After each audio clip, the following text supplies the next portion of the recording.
Welcome to the Roy Morgan Weekly Update.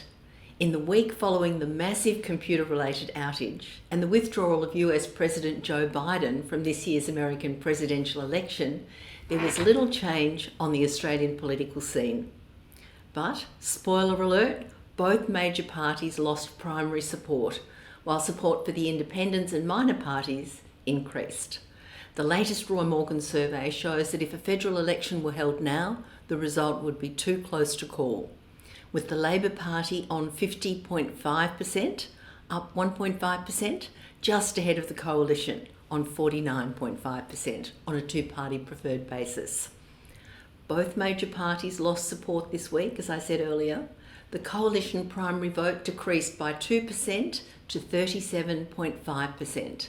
while Labor primary support was down 1% to only 30.5%. This highlights once again the importance of preference flows to determine the overall two-party preferred result, with nearly a third of the electorate not voting for either of the major parties. Support for the Greens was unchanged at 13%.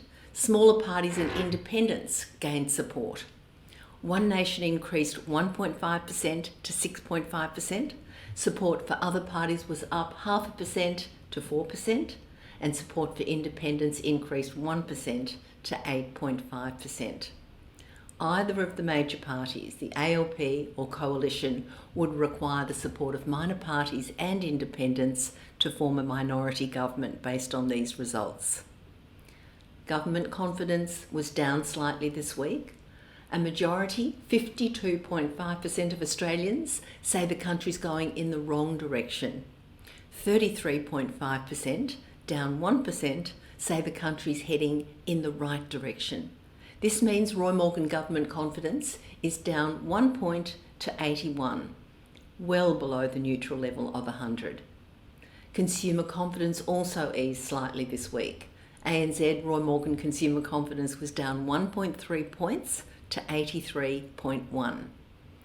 Driving this week's decrease were concerns about the Australian economy, and particularly the Australian economy's performance over the next year. The other indicators were virtually unchanged from a week ago. In the lead up to next week's Reserve Bank board meeting on interest rates, only 9% of Australians expect good times for the Australian economy over the next 12 months. That's down 3%, while over a third, or 35%, expect bad times. Now, longer-term consumer confidence has now spent a record 78 weeks, equivalent to 18 months, below the level of 85. On a state-based, Victoria continues to have the lowest consumer confidence of any state at only 80.3, and Western Australia has clearly the highest, the only state above 90 at 95.2. This week, inflation expectations were unchanged at 5%. So the ANZ Roy Morgan Inflation Expectations Indicator now shows Australians expect annual inflation to be 5% per annum over the next 2 years. Longer-term inflation expectations have also been remarkably stable and have stayed within a narrow band of 4.8% to 5.3% for 34 weeks now, since early December. And now to some stunning figures on retail shoppers and shopping. As many retail brands struggle to maintain sales and acquire new customers in the middle of this cost of living crunch, Amazon continues to buck the trend spectacularly. New data from Roy Morgan reports an estimated 7.9 million Australians shopped at Amazon in the 12 months to June 2024. This means Amazon has grown its annual customer base by 1.1 million, over a million, compared to the previous year. The growth in customers for Amazon outstrips the growth at other large retailers, even Kmart and JB Hi-Fi, which have also grown.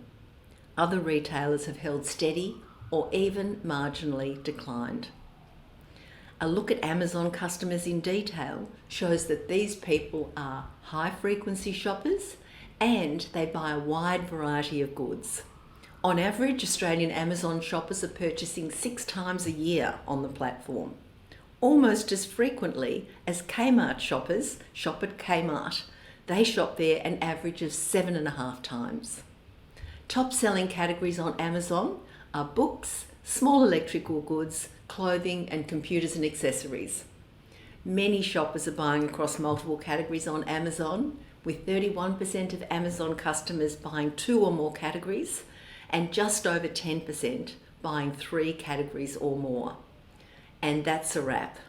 Thanks for your interest this week in Roy Morgan's latest results, and I'll be back next week to bring you the most up-to-date readings on consumer confidence, inflation expectations, voting intention, and we'll also look at business confidence.